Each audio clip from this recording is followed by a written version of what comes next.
it works for Hayden Hurst, first round pick, plays for the Cincinnati Bengals. It will work for you. It works for me. It works for my wife. She has some bad knees. So if you need the right wrap for your knees, your elbows, your ankles, neck, back, redrecover.com. All natural and no side effects. Mr. Rapoport, thank you for adjusting your schedule for us. I No appreciate problem. you. How you doing, my man? You doing good? I'm all right. It's training camp, so it's always like a not just a grind, but just a hectic race of craziness. So I am hello uh, from a rental car parking lot right now. Nice. Okay. Well, what camp are you hitting today? Today Or I hit? was at the Philadelphia Eagles. Yesterday I was at the Jets, um, and tomorrow I'm going to the Cleveland Browns. So that's Um, it's going to be a full week, a full 3 weeks actually. It'll be a lot of fun. any truth to the rumor that were hundreds of MILFs outside of the practice for the Jets? I was not there during a practice day. I was actually Okay. there on reporting day, Okay. I so just want to I make sure. cannot comment on that. I did see Zach Wilson's social media, which I thought was pretty funny. Yes. But yeah, I thought he handled it pretty well, as a matter of fact. Yeah. Yeah. He has. He definitely has handled this whole thing. Hey, man, you gotta be you gotta be a different cat to play in New York. And I've always said that my entire life. You might be able to play in Miami. You might be able to play in Kansas City. And no shot to anybody in Kansas City or Miami or Utah or hell, Houston. Yep. But when you play in New York, brother, it is a whole different ball game. And I don't care what sport it is. You better be prepared. It's just a different monster there. You've got to be wired different. It's almost like you got to draft a little differently if you're playing in New York or if you're playing for the Cowboys or if you're playing for the Lakers. Some of these teams that traditionally carry drama with you, you got to be wired a little different. And hell, you've been on the Cowboy beat also, Yeah. Yeah, and it's funny because if you're your quarterback at the Cowboys, you're Dak Prescott. There's a lot of things that you have to deal with that you probably didn't anticipate. Including like the gossip magazines will figure out if you have a girlfriend or not. Every time you're out at a club, people will mention it. If your girlfriend takes to social media and says some things like Zach Wilson did, like it's gonna get out like this. And I guess at some point you kind of become numb to it, which is really a good reaction. But there is a lot that goes into being a star, and not all of it, honestly, is a lot of fun. But then you get the rewards as well. Right, exactly. It's great if you watch Jeter's documentary that he did, and he talks a lot about that kind of stuff. And today, it's interesting. I was at Dolphins camp today. That's why we adjusted the show, and I'm Right. doing it in the afternoon instead.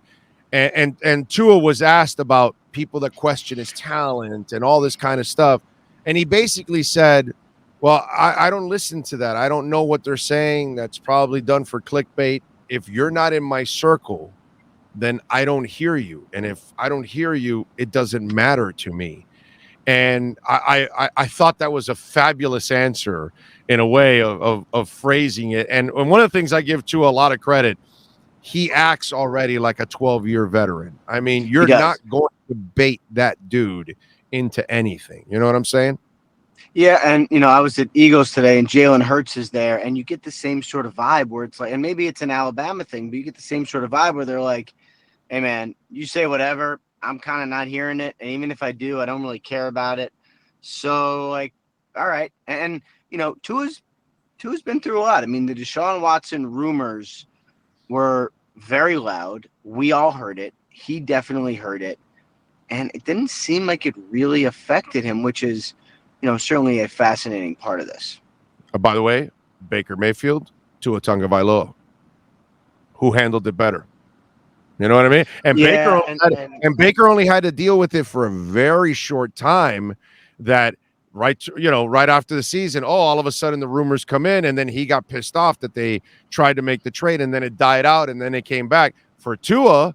Dude, from the second he's gotten here, he's been hearing about Watson for a year right. almost, and he had to hear it all day, and he had to hear it throughout the regular season and all that. To me, that's That's another thing why I like this kid, and another thing why I'm actually convinced he will be successful. Because when you're mentally this tough and it doesn't break you down, and the fact that you play behind a terrible line for 2 years, and last year you were the least sacked quarterback behind the worst offensive line, that tells me, dude, that up here, you've got it all, brother.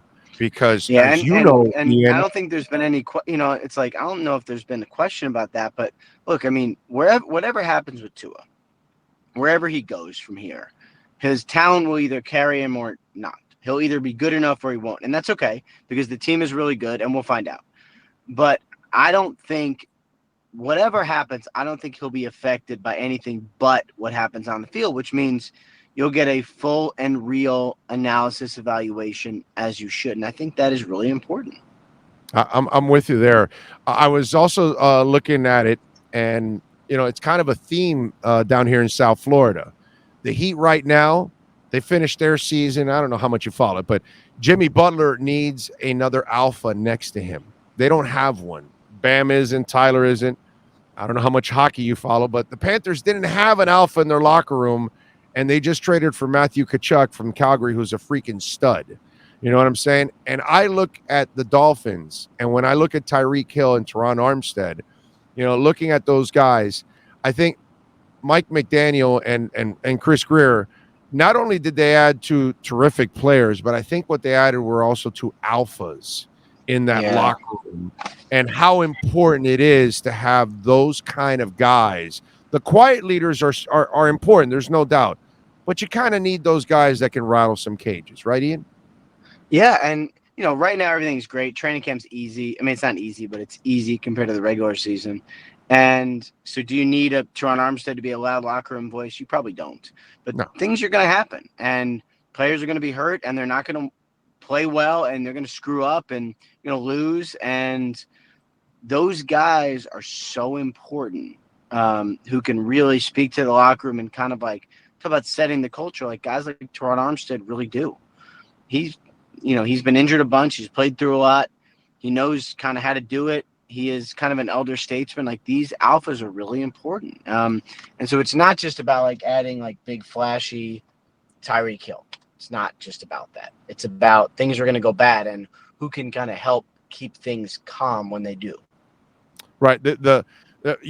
When things are at its worst, that's when you need your confidence. That's when you need the foundation to kind of, show up. And that's when those kind of guys are at their most important part of the season, because everybody can handle success.